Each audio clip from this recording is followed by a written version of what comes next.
सब रौरे हने हो जाने करे हमर हब ए सुनी ना हो खेती रात राजा कर तनी सब रौरे हने हो जाने करे हमर हब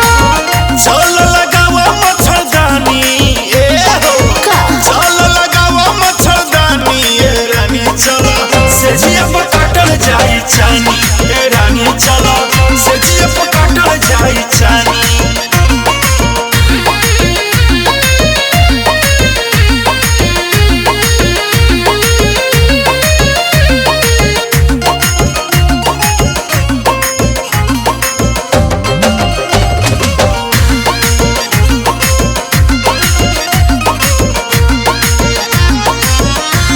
चादर घिउ पियल जाई अच्छा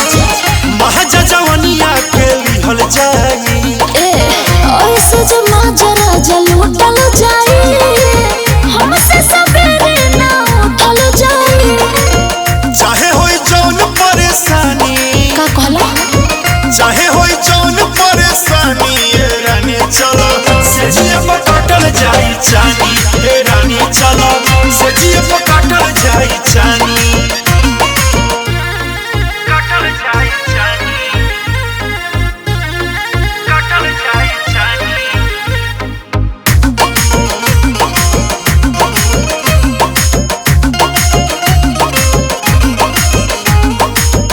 अरुण बिहारी जनियत कर चढ़ली जवानी दूर गत कर जिंदगी भर है के बहारो में साथ जे काहे नहीं बुझत बनम हमर बात जे छोटुओ न बुझे परेशानी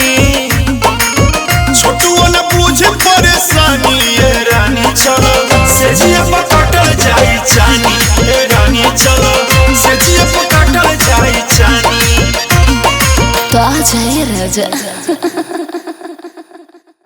चल लगावा मच्छरदानी ए रानी चलो से जिया पर काटल जाई चानी ए रानी चलो